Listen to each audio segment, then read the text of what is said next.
우리가 하나님을 알게 하여 주시옵소서. 하나님을 더 사랑하게 하여 주시옵소서. 아버지, 우리 연약한 심령이 주님 앞에서 온전하게 될 수 있도록 이끌어 주시고, 오늘 살아계셔서 역사하시는 하나님, 우리의 마음의 문을 활짝 열어주실 때에 하나님의 말씀이 우리의 마음에 심겨지게 하여 주시옵소서.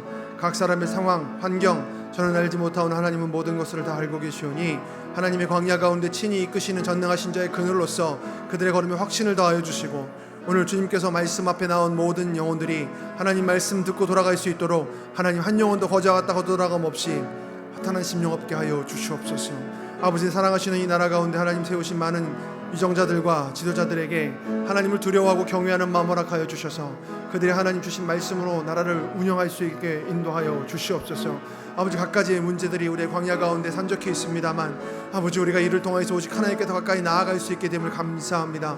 하나님을 더 사랑하고 하나님을 더 알고 하나님께 더욱더 기대어서 주님과 함께하는 매일 매 순간이 기적의 날이 되게 하여 주시옵소서. 우리에게 많은 날들 허락하여 주신 아버지 하나님, 매일의 많은 날들이 하나님이 나와 함께 하신 기적이며 우리의 신앙의 고백이 되게 하여 주시옵소서. 감사드리며 모든 말씀을 의지하고서 구속하신 우리 구주 예수님의 이름으로 간절히 기도합니다. 아멘.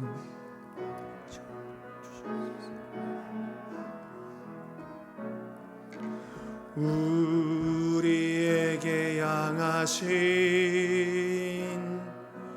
여호와의 인자하심이 크고 크도다, 크시도다, 크시도다,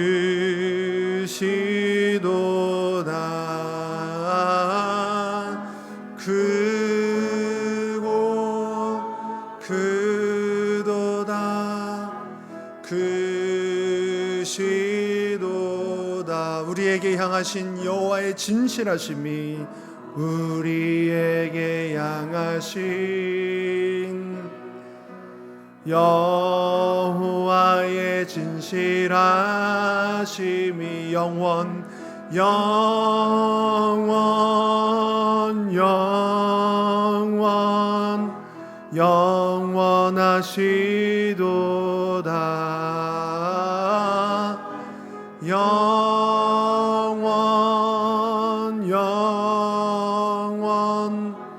영원하시도다.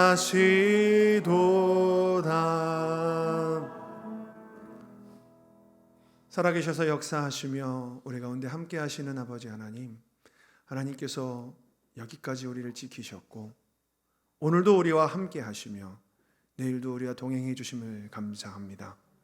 에베네셀의 하나님, 임마누엘의 하나님, 여호와 일의 하나님, 그 주님이 나의 왕, 나의 주, 나의 아버지 하나님이심을 고백합니다. 그러하오니 아버지 하나님, 오늘 여호와의 삶이, 하나님의 이끄심이, 하나님의 말씀이 주님의 광야 이 미드바르에서 전능하신 자의 그늘로서 우리의 걸음걸음을 인도하여 주시옵소서. 아버지, 우리가 하나님 말씀을 듣기를 소망합니다. 부족하고 연약하여 눈이 있으나 보지 못하고 귀가 있으나 듣지 못하는 백성의 삶을 살다가 이제 다시 하나님의 자녀가 되어서 영안이 열리고 들을 귀 있는 자는 여호와께서 교회들에게 하시는 말씀을 들으라고 하시는 말씀대로 주님 전에 나와서 하나님의 말씀에 귀를 기울입니다. 하나님, 그 말씀이 심령 골수를 찔러 쪼개고 우리의 삶의 능력이 되어 주시옵소서. 예수님의 이름으로 감사하며 간절히 기도합니다. 아멘. 다 같이 자리에 앉으시면서 좌우에 인사하시겠습니다. 하나님의 영광을 위해 삽시다. 하나님의 영광을 위해 삽시다. 또 인사하겠습니다. 하나님의 영광을 기뻐합시다. 하나님의 영광을 기뻐합시다. 오늘 조금 다른 게 있을 겁니다. 화면을 보시면 제 얼굴이 이제 안 나올 거예요. 지난주 수요일에 이제 여기 기사들이 와가지고 꽤 오랜 시간 동안 세팅을 다 하고 갔는데 이제 소리가 좀 안정적이 되지 않으셨습니까? 네, 안 들린다고 말씀하시면 내가 잘 못 듣는 거니까 그렇다고 하시면 됩니다. 그리고 저기 빔 프로젝트가 좀 낮춰졌고 여러 가지 상황들을 좀 개선했는데 이제 한 가지가 지금 아직 못 잡혀서 저기 있는 상황을 녹화를 하려면 이제 제 얼굴이 안 나옵니다. 근데 뭐 저기 안 보고 저 보면 되지 않으시겠습니까? 감사하게도 하나님께서 제 얼굴을 크게 만들어 주셔가지고 저기나 뭐 저기나 비슷할 것 같습니다. 자, 오늘 우리가 읽었던 본문 말씀 제가 한 번 더 읽어드립니다. 어찌하면 내 머리는 물이 되고 내 눈은 눈물 근원이 되고 죽임을 당할 딸 내 백성을 위하여 주야로 올리로다. 이 본문을 통해서 하나님의 눈물, 이와 같은 제목으로 함께 은혜를 나누고자 합니다. 자, 사진 하나 보여주십시오. 그림입니다. 되게 부담스러우시죠? 갑자기 얼굴이 딱. 네. 이 그림의 제목은 행복한 눈물이라는 그림입니다.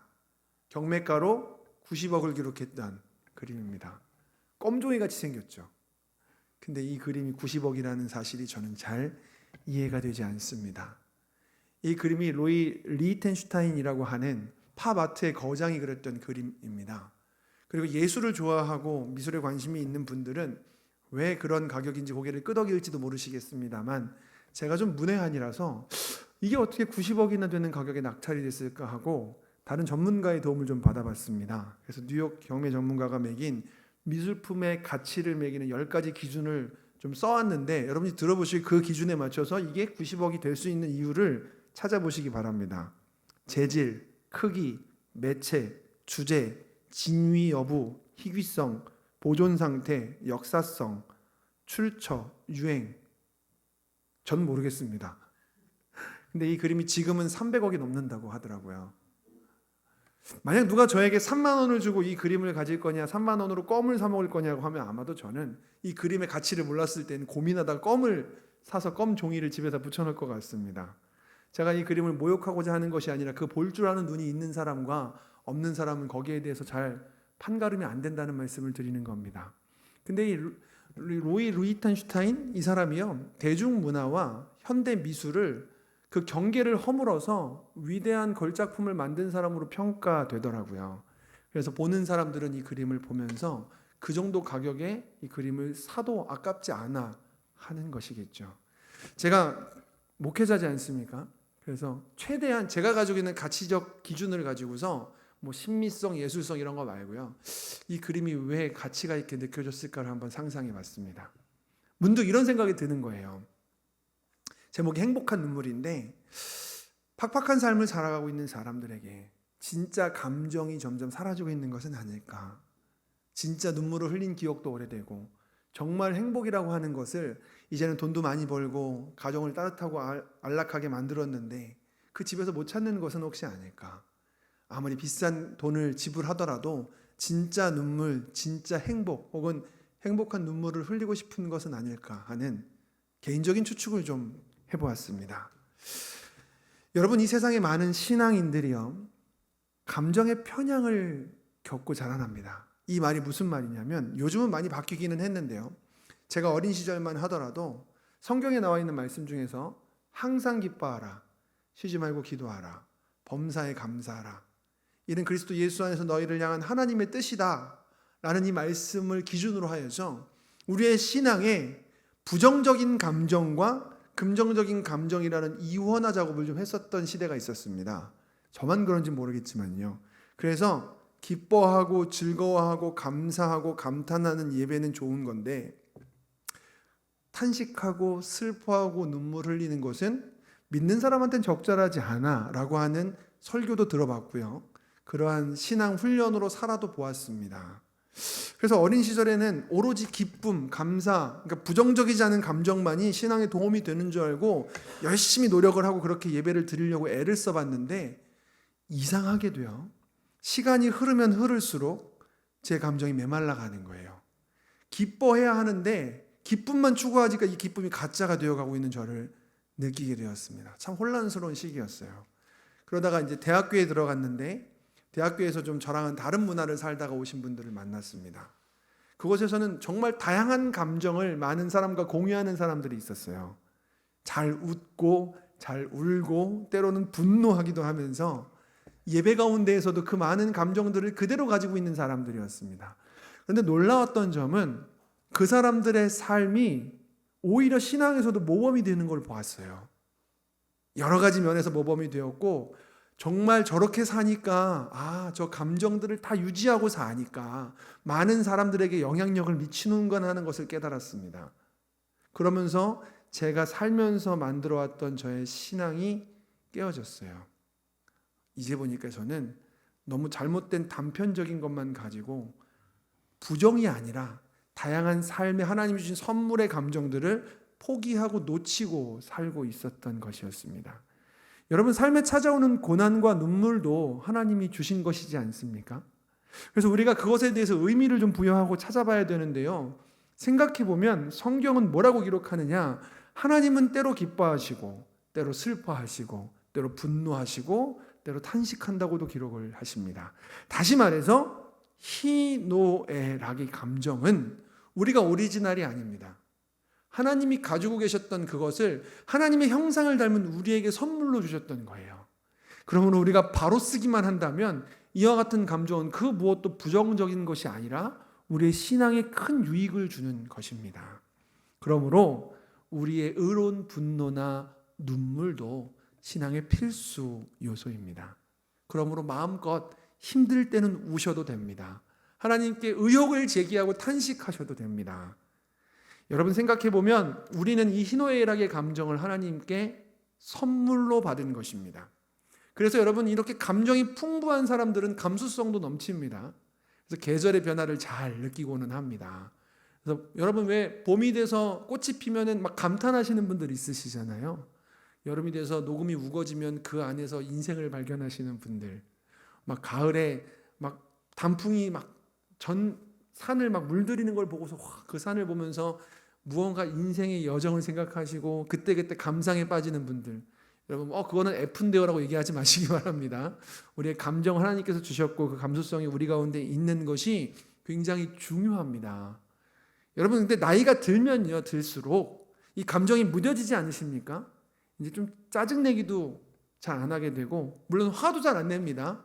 근데 잘 슬퍼하지도 않게 됩니다. 그래서 이렇게 감수성이 무뎌진 사람들은 계절의 변화를 크게 두 개로 인지한다고 합니다. 혹시 들어보셨어요? 덥다, 춥다. 그래서 나가면 오늘은 춥네, 나가면 오늘은 덥네, 요거밖에 없대요. 더 무뎌지면 어떻게 될까요? 죽겠다로 인지합니다. 죽겠네 진짜. 이렇게 인지한다고 합니다. 여러분, 근데 여러분들과 제가 인생 가운데 이 풍부한 감수성을 좀 유지할 필요가 있습니다. 왜냐하면 감수성이 풍부한 사람일수록 다른 사람들과 소통을 잘하잖아요. 다른 사람의 감정을 공감하고 그것이 전이되는 것을 잘 경험하기 때문에 함께 웃고 또 함께 울고 소통을 잘합니다. 그 소통이 우리 신앙생활과 무슨 관계가 있을까요? 여러분, 신앙은요, 단순히 종교적인 의식이 아닙니다. 이 예배가 시간 딱 맞춰서 11시부터 12시까지 드리는 순서가 아닙니다. 성경이 말하고 있는 바 예배는 하나님의 전능하심 앞에서 그분을 발견한 우리의 감정의 표현입니다. 우리의 구별된 사랑의 표현이 즉 예배인 것입니다. 그래서 예수님께서는 이 본질적인 사랑과 가치를 잃어버린 채로 신앙생활을 하고 있었던 바리새인과 서기관들에게 외식하는 자다라고 말씀하지 않으셨습니까? 그러므로 오늘 우리는 하나님을 향한 우리의 마음으로 울고 웃고 기뻐하는 예배의 자리에 참석해 있는 줄 믿으시기 바랍니다. 그러려면 여러분, 공감을 또 잘 하실 수 있어야 됩니다. 여러분, 하나님 어떤 분이신가요? 하나님이 감정이 메마르신 분이실까요? 성경은 하나님의 감정을 매우 풍부하게 묘사하고 있습니다. 자, 스바냐 3장 17절 말씀을 같이 한번 보겠습니다. 너희 하나님 여호와가 너희 가운데 계시니 그는 구원을 베푸실 전능자이시라. 그가 너로 말미암아 기쁨을 이기지 못하시며 너를 잠잠히 사랑하시며 너로 말미암아 즐거이 부르며 기뻐하시리라 하리라. 아멘. 예전에 이 말씀을 친구들이하고 나누면 얘네들이 장난입니다. 하나님은 아무리 봐도 F야, 이러는 거예요. 내용 한번 보세요. 기쁨을 이기지 못하여 하시며 너를 잠잠히 사랑하시며 너를 즐거이 부른다, 이렇게 얘기하지 않습니까? 감정의 경류가 막 느껴지지 않으세요? 자, 또 다른 말씀 한번 보겠습니다. 신명기 1장 34절 같이 읽어보겠습니다. 여호와께서 너희의 말소리를 들으시고 노하사 맹세하여 이르시되, 하나님은 분노하시는 하나님이시기도 합니다. 자, 로마서 8장 26절도 보겠습니다. 같이 읽어보겠습니다. 이와 같이 성령도 우리의 연약함을 도우시나니 우리는 마땅히 기도할 바를 알지 못하나 오직 성령이 말할 수 없는 탄식으로 우리를 위하여 친히 간구하시느니라. 아멘. 하나님은요, 메마르신 분이 아니십니다. 좀 잘못 생각하면 그 하나님이 가지고 계신 전능함을 훼손하는 거 아닌가 하는 오해를 하는데요, 오히려 하나님이 공의와 전능함만 가지고 계셨으면 우린 다 죽었습니다. 하나님이 우리를 긍휼히 여기시고 불쌍히 여기시고 탄식하시지 않는 분이셨다면 말입니다. 여러분, 하나님께서는요, 우리를 사랑하십니다. 그리고 우리를 위해서 눈물을 흘리시는 분이십니다. 여러분, 우리가 어릴 적 소녀 시절의 그 감수성과 감정들이 날이 갈수록 굳어지고 메말라 가는데 이것을 잘 지키시기 바랍니다. 사회는 우리에게요, 결과 그리고 나중에 점점점 효율을 위해서 감정보다는 네가 사회의 한 일원과 부품으로서의 역할을 잘 감당하라고 주장합니다. 그래서 그런지 몰라도 나이가 들면은 우리의 감정들이 자꾸 무뎌지지 않습니까? 근데 유명한 말이 있어요. 나이가 들면서 지켜야 할 것은 동안이 아니라 동심이다. 유명히 들어보셨죠? 정말 맞는 말 같아서 저도 계속 기억하고 있습니다. 어릴 적에 이제는 어릴 적인가요? 그 예전에 봤었던 영화인데 그 니마 그강을 건너지 마오라는 영화 혹시 보신 적 있으십니까? 거기에 두 노부부가 등장을 합니다. 할아버지가 먼저 돌아가시고 할머니가 굉장히 슬퍼하는. 근데 그 과정 가운데 두 분이 살아계실 때 그 나이 드신 두 분이 연애하는 장면이 나와요. 할아버지가 툭 하면 장난을 치세요. 저 밑에 냇가에서 빨래하고 있으면 위에서 낙엽을 막 집어 던져요. 막. 하지 마요. 이러면서 또 집어 던져요. 근데 이런 걸 보면 볼수록 제 마음속에 되게 뜨거움이 생겼어요. 와, 저분들은 굳어지지 않은 분들이다. 기뻐하며 슬퍼하고 울고 웃고 공감하는 그 감수성을 여전히 유지한다. 여러분, 정말 제가 경험해 봤는데요. 끝까지 사랑하시려면 감수성과 감정을 유지하시기 바랍니다. 우리 여러분들 부부관계 혹은 연인관계에서 그 감수성이 정말 중요합니다. 여러분, 중세에 양초를 만드는 양초장이들이요, 파라핀을 녹여서 양초를 만들었는데 이 양초가 조금 있으면 금방 있으면 굳잖아요. 그래서 이게 굳게 하지 않기 위해서 양초를 가열하기도 하고요, 식히는 과정에서 굳지 않게 하기 위해서 계속 휘저어졌다라고 합니다. 하나님께서 우리의 인생 가운데 때로는 웃음을 주기도 하고 기쁨을 주시기도 하시지만 때때로 우리에게 눈물을 주시잖아요. 여러분, 이것은 여러분들과 저의 신앙생활에 하나님을 향한 믿음이 감수성이 없어지지 않게 하시기 위한 안배입니다. 우리의 인생에 찾아오는 많은 눈물의 순간들도 하나님은 우리에게 복으로 주시는 분이심을 믿으시기 바랍니다. 때로는 그것을 휘저으시기도 합니다. 우리 스스로가 하나님께서 내게 주신 그 양분인 눈물이 있다면 그 눈물을 부끄러워하지 마시고 하나님께 나아와서 마음껏 우시기 바랍니다. 성경은 그렇게 우리가 탄식하고 우는 것에 대해서 부정적으로 묘사하지 않습니다. 시편의 3분의 1이 탄식시이지 않습니까? 여러분, 사실 제가 울보잖아요. 말씀하다 툭 하면 울고. 그래서 오늘은 저 스스로를 여러분 앞에서 변호하는 중인지도 모르겠습니다. 근데 성경에 진짜 울보가 있어요. 그래서 오늘 주인공입니다. 오늘 하나님의 눈물이 제목이지만 사실은 이 주인공의 삶에 드러난 하나님의 눈물입니다. 바로 예레미야를 오늘 소개하고자 합니다. 여러분, 성경에서 등장하는 가장 유명한 울보가 왜 예레미야입니까? 그의 별명이 눈물의 선지자입니다.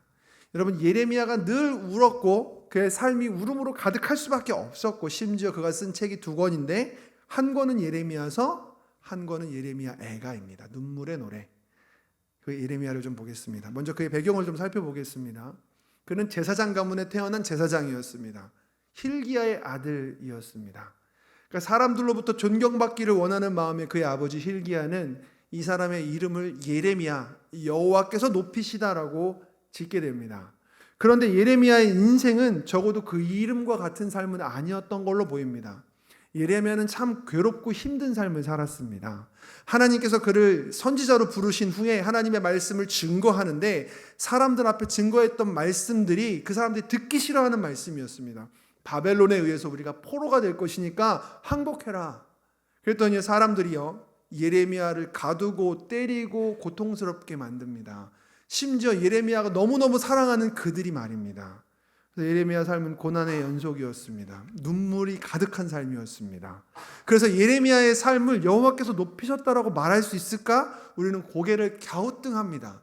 근데 제가 과거에 이 이름을 묵상하다가 문득 이런 생각이 드는 거예요. 이름이 이 삶이 높여졌다가 아니라 여호와께서 높이셨다 하잖아요. 분명히 예레미야는 사람들 사이에서 높임받는 삶은 아니었지만 하나님께서 가라고 하신 길을 갔습니다. 하나님이 울라고 하는 삶을 살았던 겁니다. 그러므로 그는 이렇게 하나님께서 그를 인정하는 소리를 들었을 거예요. 비록 너의 삶은 울고 있을지 몰라도 나는 너를 인정한다. 내가 너를 높인다라고 말입니다. 어쩌면 모든 삶이 다 끝나고 천국에 가서 하나님께서는 분명히 예레미야에게 그가 참 높은 사람이라고 칭찬해 주실 것 같습니다. 자, 여러분, 그와 같은 예레미야 선지자는요, 항상 눈물을 흘릴 수밖에 없었는데요. 그것을 좀 보기 위해서 주변 정세를 좀 소개해 드리겠습니다. 자, 잠깐 그림을 보시죠. 자, 이게 어떤 속담이 연상되십니까? 네, 고래 싸움에 새우등, 방금 새우가 먼저 나온 것 같은데, 새우 싸움에 고래등 터진다. 누가 지금 실수하신 것 같은데, 네, 고래 싸움에 새우등 터진다입니다. 그죠? 자, 예레미야가 살고 있던 당시의 정세를 제가 묘사해 봤는데요. 북이스라엘을 멸망시켰던 아수르는 제국으로 발돋움하고 있었는데, 이 사람들이 워낙 흉흉해서 정복한 나라에 있는 사람들을 괴롭히고 그들에게 여러 가지 어려운 압제를 주었던 나라입니다. 근데 다행히도 북이스라엘은 멸망했고 남유다만 남았습니다만, 다행히도 얘네가 남유다까지 내려오지를 못하게 되었습니다. 왜냐하면 신흥 강자였던 바벨론에 의해서 아수르가 멸망하게 되거든요. 하지만 아쉽게도 이스라엘 백성들이 여호와 하나님을 떠나고 우상 숭배를 시작하자 하나님은 이 바벨론을 남유다를 공격하는 창으로 쓰십니다. 그래서 남유다의 예루살렘을 공격하고 거기 있는 사람들을 포로로 잡아가고 하는 일들이 발생합니다. 바로 그때에 더 남쪽에 있는 이 아프리카 반도 쪽에 있었던 과거의 제국으로 발돋움했었던 과거의 강자 애굽이 아직 있거든요. 이 애굽이 이 바벨론을 견제하기 시작합니다. 쟤네들이 움직이는 거 보니까 심상치가 않은 거예요. 조금 있으면 이스라엘 먹고 애굽까지 내려오게 생겼으니까 가지고 있는 국력을 강화해가지고 바벨론과의 전쟁을 대비하고 있었습니다. 즉 내려오고 있는 바벨론과 올라가고 있는 애굽 사이에 끼어져 있었던 것이 이스라엘이었습니다. 그런데 그 이스라엘 내부에서는 이와 같은 국제 정세를 보면서 자기들이 노선을 어떻게 택해야 될지를 결정을 합니다. 자, 다음. 그게 바로 친애굽주의입니다. 그림 한번 넘겨주세요. 그러니까 여러분들이 잘 이해할 수 있도록 우리나라를 예시로 한번 생각해 보겠습니다. 우리가 을사늑약 이후에 일제 강점기 속에서 고통받고 있을 때 고종이 헤이그에다가 특사를 파견하잖아요. 예, 기억나시는 분들 있으시고 기억이 안 나도 그냥 고개를 끄덕여 주시면 기억이 나는 게 되는 거니까. 네. 그래서 헤이그 특사를 파견했던 장면이 생각이 나실 겁니다.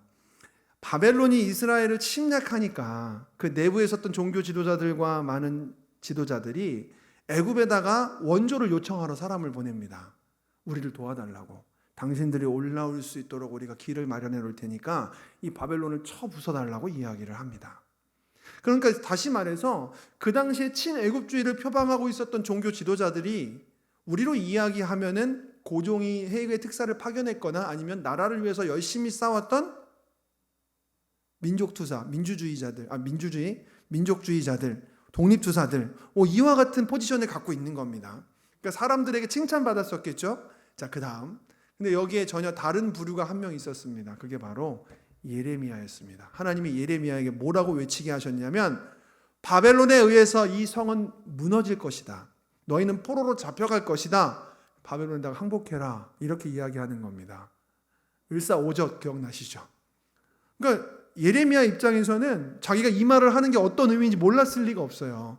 분위기 자체가 이미 바벨론의 손아귀에서 우리를 어떻게든지 살리고 하나님의 성전을 보존하기 위해서 애굽에다가 원조 요청을 하자는 분위기에서 항복해라 라고 얘기하니까 거의 친일파 수준의 대우를 받을 수밖에 없는 그와 같은 상황이었던 것입니다. 여러분, 하나님께서 예레미야에게 외치게 하신 것이 무엇입니까? 바벨론에 의해서 이 성이 함락될 것이다. 나라가 망하고 왕이 잡혀갈 것이다. 너희들은 모두 포로로 다 잡혀갈 것이다. 이런 이야기였습니다. 그래서 결국 예레미야는 자기가 사랑하는 백성들한테 고통당하고 그래서 눈물 흘리고 그 백성들이 변화되지 않음을 보고 또 눈물 흘리는 이와 같은 눈물의 선지자의 사역을 감당하게 됩니다. 이 예레미야 선지자의 눈물을 한 3가지 정도로 정리를 해봤습니다. 함께 좀 생각해 보기를 원합니다. 첫 번째는요, 자기의 고통, 자기의 아픔이었습니다. 여러분, 예레미야는 아픈데 아프지 않은 척하지는 않았어요. 성경을 보면 대단한 위인들이 등장하는데 사드락, 메삭, 아벳느고 아십니까? 다니엘의 세 친구. 왕의 신상에게 절하지 않으면 불못불에 던져서 너희를 화형시켜 죽여버리겠다. 왕이 명령했는데도 그 앞에서 절하지 않고 있습니다. 다시 기회를 줘도 절 안 합니다. 그러면서 이렇게 아주 담대하게 얘기하죠. 하나님께서 우리를 살리실 건데 그리 아니하실지라도 왕이시여 우리가 당신의 신상에게 절하지 않겠습니다. 죽어도 상관없다. 이런 아주 대담함을 보입니다. 그죠? 근데 성경에는 이와 같은 대담한 하나님의 사람들도 있지만 아주 평범한 하나님의 사람들이 더 많습니다. 예레미야 같은 사람들 말입니다. 오히려 우리는 그래서 그 사람들을 통해서 우리를 발견합니다.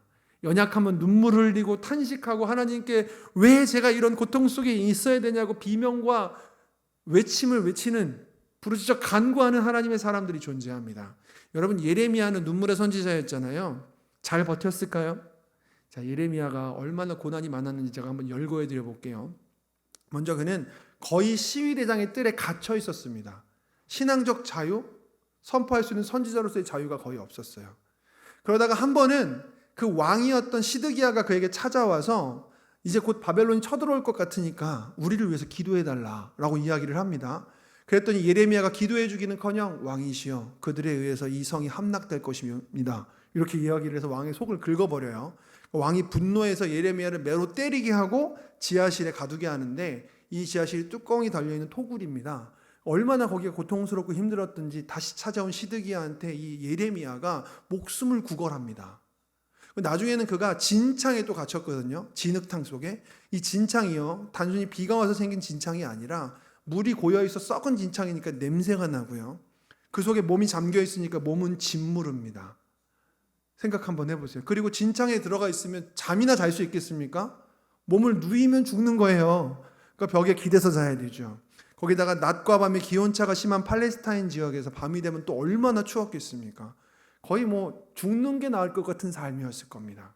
게다가 제사장이었습니다. 원래는 존귀 여김을 받을 만한 사람이 자기의 동료였던 제사장 임멜의 아들 바술에게 기둥에 몸이 묶여져서 매를 맞는 모욕도 치욕도 당했었습니다.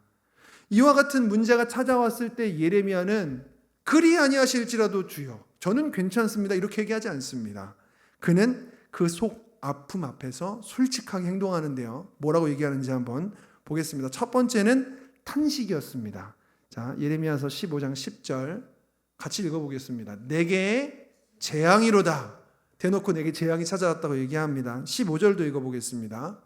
주를 위하여 내가 부끄러움 당하는 줄 아시옵소서. 주님, 당신 때문에 내가 힘듭니다. 알고 계시죠? 이렇게 얘기를 합니다. 자, 그 다음 20장 18절. 어찌하여 내가 태에서 나와서 고생과 슬픔을 보며 나를 부끄러움으로 보내는고 하니라. 내가 왜 태어났습니까, 하나님? 왜 내가 이렇게 눈물을 흘리고 고생해야 됩니까? 아예 대놓고 하나님 앞에 탄식합니다. 하나님이 그것을 너 잘못하는 거야. 하나님 앞에서는 긍정적으로만 얘기해야지라고 얘기하십니까? 아니요. 하나님은 그 기도를 받으십니다. 여러분, 성경은 항상 우리의 인생에 찾아오고는 현실적이고 실존적인 고통과 아픔이 탄식으로 변하는 것에 대해서 부정적으로 그리지 않습니다. 하나님은 그 탄식을 인정하시고 이해하시고 기도로 받아주십니다. 중요한 사실은 하나님을 떠나서 세상에서 하는 것이 아니라 하나님께 나아가서 탄식하는 것입니다. 여러분, 베드로가요, 결단코 주님을 배반하지 않겠다고 호언장담했지만 결국 주님을 부인합니다. 3번 부인하고 닭이 울자 그는 성 밖에 나아가서 통곡하지 않습니까? 그 통곡 이후에 베드로가 달라졌고 예수님께 사랑 고백을 하니까 완전히 달라집니다. 그 이후에 주님이 글을 쓰십니다. 여러분, 우리의 삶에 찾아오는 고통과 그로 인한 눈물과 탄식은 부정적인 것이 아니라 하나님의 계획 가운데 있다는 사실을 꼭 믿으시기 바랍니다. 하나님은 그것을 통해서 여러분을 만들어 가실 겁니다. 두 번째는 하나님께 부르짖습니다. 조금 더 강도가 높아집니다. 예레미야 12장 1절. 여호와여, 내가 주와 변론할 때에는 주께서 의로우시니이다. 그러나 내가 주께 질문하옵나니 악한 자의 길이 형통하며 반역한 자가 다 평안함은 무슨 까닭이니까. 여러분, 주님 앞에 변론해 보니까 주님 말이 다 맞습니다.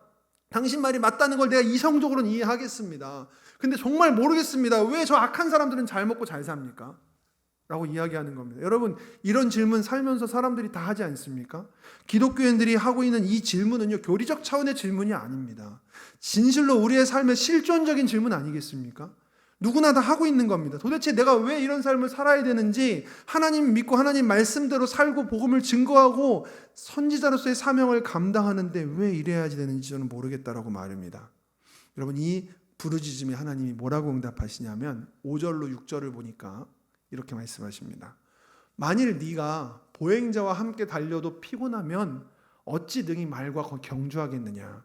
네가 평안한 땅에서는 무사하겠지만 요단강 물이 넘칠 때는 어떻게 하겠느냐. 넘겨주시기 바랍니다. 내 형제와 아버지의 집이라도 너를 속이며 내 뒤에서 크게 외치나니 그들이 너에게 좋은 말을 할지라도 너는 믿지 말지니라. 이게 무슨 답이냐면, 그래 예레미야야 내가 너를 안다, 이게 아닙니다. 예레미야야 너 지금 평지를 걷는 중이야. 근데 좀 있으면 요단강 물이 넘쳐서 너에게 너 평지를 걷는 중이야. 근데 네가 이따가 말과 달리게 될 텐데 그때 어떻게 이기려고 그래? 넌 지금 땅에 있잖아. 근데 요단강 물이 넘치면 물속에 들어갈 거야. 그러면 그때 어떻게 하려고 그래? 앞으로 너에게 더 많은 고난이 있을 건데 나는 너를 물속에서도 걸어갈 수 있도록, 말과도 달릴 수 있도록 너를 만들어가는 중이란다. 이것이 끝이 아니란다라고 위로와 소망을 주시는 것이 아니라 그가 더욱더 신앙의 근육을 키워야 된다라고 하나님께서는 그를 채찍질하십니다. 이 정도 되면 항의 같은 이 탄식과 하나님께 부르짖는 이 실존적 하나님 왜요? 라고 말하는 이 말이 오히려 더 이해되지 않으십니까? 도대체 하나님은 사랑의 하나님이 맞기는 한 걸까요? 네, 여러분, 예레미야서의 구조를 통해서 하나님이 이미 우리에게 이에 대한 답을 주신 상태입니다. 그 구조를 한번 보겠습니다. 자, 예레미야서가 선지서잖아요. 1장 1절에 보면 예레미야의 말이니라로 시작을 합니다. 그리고 이제 예레미야서가 52장까지 있는데 52장은 이제 모든 것이 다 끝나고 난 후기고 51장이 선포의 내용이 끝인데 51장 마지막을 보면 예레미야의 말이 이에서 마치니라 이렇게 돼 있어요.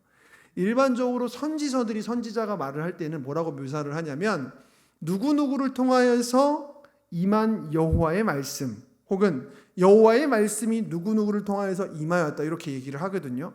근데 예레미야서는 예레미야의 말이니라, 예레미야의 말이니라 이렇게 말과 말, 예레미야의 말이 감싸고 있는 형국이잖아요. 그러면 예레미야가 자기 마음대로 선포하고 전거하는 삶을 살았으니까 하나님께 맞은 건가? 그게 아니고요. 여기서 사용된 말이니라의 말 히브리어 원어는 다바르입니다. 이 다바르라고 하는 말에 힌트가 있습니다. 이것은 단순한 우리의 언어를 전달하는 것이 아니라요, 그 사람의 삶과 메시지를 삶으로서 전달하는 겁니다. 다시요. 그 사람의 삶과 메시지를 전달자의 삶과 메시지로 전달하는 거예요. 투영하는 거죠. 투영. 그래서 이 다바르가 어디에 쓰이냐면 광야라는 단어에 쓰입니다. 미드바르가 미가 장소란 뜻이고 다바르 미드바르입니다. 미다바르 미드바르. 이게 하나님의 삶이 메시지로 전달되어지는 장소라는 의미를 갖고 있어요. 다시 말해서 예레미야의 삶은 무엇이었냐면 예레미야의 삶을 통해서 그의 메시지를 통해서 전달된 하나님의 삶과 하나님의 말씀. 좀 더 풀어볼게요. 예레미야의 눈물과 고통과 아픔과 메시지를 통해 전달된 하나님의 눈물, 하나님의 아픔, 하나님의 메시지라는 말입니다. 다시 말해 이 백성의 배반으로 인해서 누가 가장 아파하셨냐면 하나님이 아파하셨다는 겁니다. 내가 너희 때문에 이렇게 아파하고 고통 가운데 눈물 흘리고 있다 나의 사랑하는 아들아, 그러니까 돌아오라 라는 메시지가 예레미야서입니다. 여러분, 하나님은 무감정한 통치자가 아니십니다. 하나님도 아파하셨습니다. 그들이 하나님을 버리고 우상을 숭배하고 물질과 쾌락을 쫓을 때 하나님은 이 선지자의 삶을 통해서 자신의 아픔과 눈물을 전달하기를 원하셨던 것입니다. 여러분, 여기서 우리가 오해하지 않았으면 좋겠는 게요, 하나님이 눈물 흘리신다라고 하는 그 말이 하나님의 전능하심을 훼손하는 건 아닐까 하는 오해를 그치셨으면 좋겠습니다. 하나님은 공의와 전능을 가지고 계신 하나님이시지만 또한 사랑의 하나님이십니다. 그분이 무감정하게 혹은 무자비한 통치자로서 살아셨다면 우리가 이 자리에서 하나님을 예배할 수 없었을 겁니다. 하나님은 우리를 긍휼히 여기시고 우리를 사랑하시고 심지어 우리 때문에 탄식하시고 눈물 흘리시는 하나님이십니다. 자, 예레미야가 흘린 첫 번째 눈물은 자기의 아픔, 고통이었고요. 두 번째는 긍휼이었습니다. 여러분, 예레미야가요, 자기만 아파서 운 게 아닙니다. 그 애가의 내용은 뭐냐면 이 백성 때문에 우는 겁니다. 5장 21절 말씀 읽어드리겠습니다.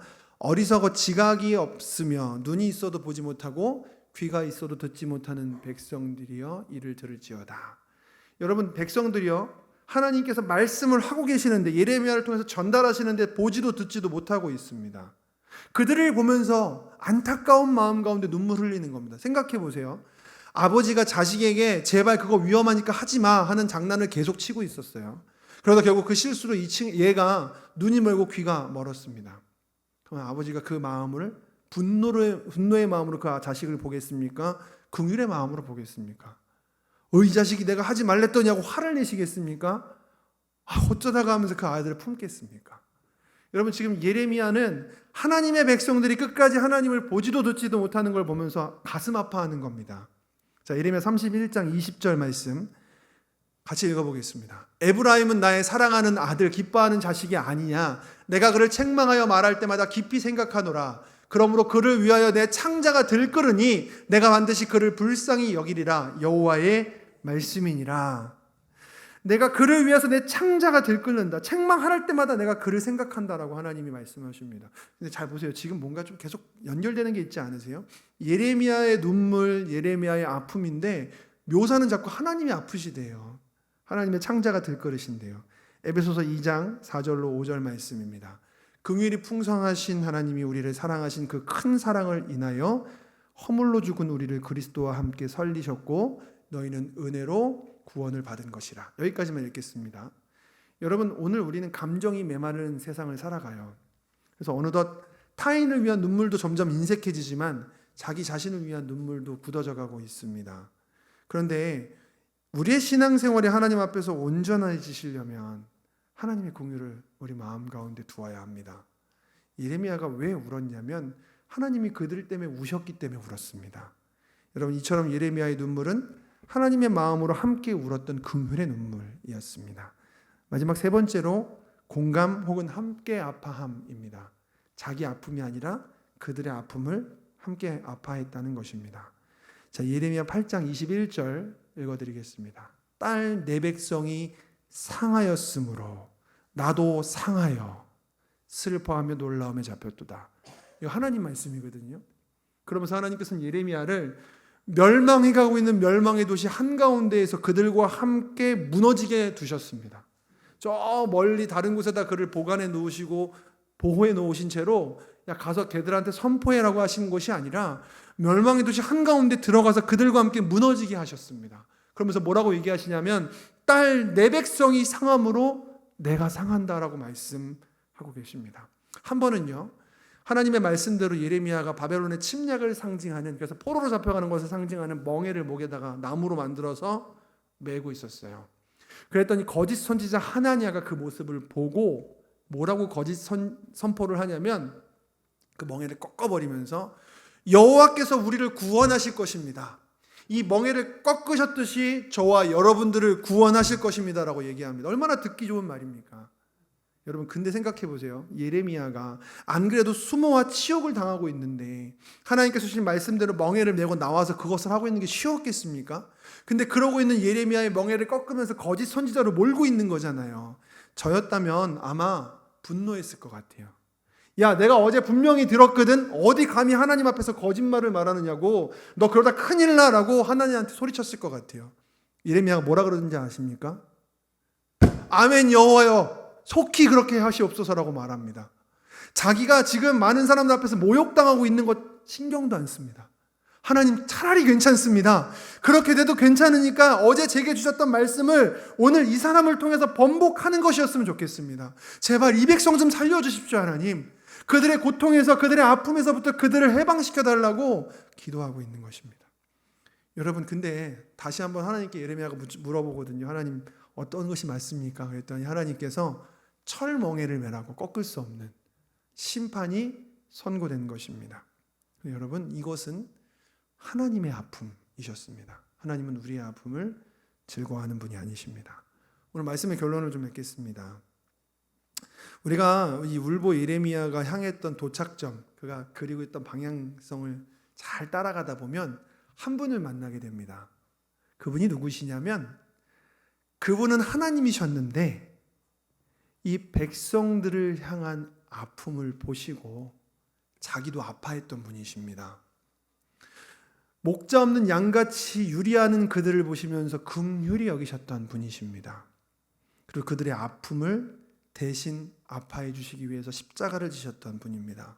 바로 우리 주님이십니다. 즉 예레미야의 눈물은 우리 하나님의 눈물이셨고, 그 하나님의 눈물은 하나님을 그냥 두지 않으셨습니다. 그대로 인간이 죄인이 돼서 사망으로 나아가는 대로 두지 않으시고, 사람이 하나님께 다시 돌아올 수 있도록 십자가를 계획하게 하셨습니다.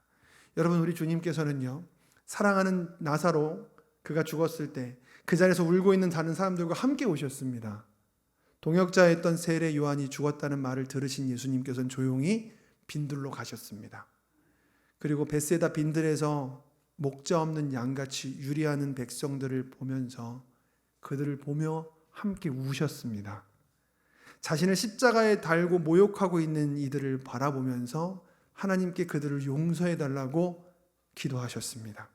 여러분, 이것이 우리 주님의 눈물입니다. 사실 이 예레미야의 눈물은 자기 자신의 감정에서부터 호소된 눈물이 아닙니다.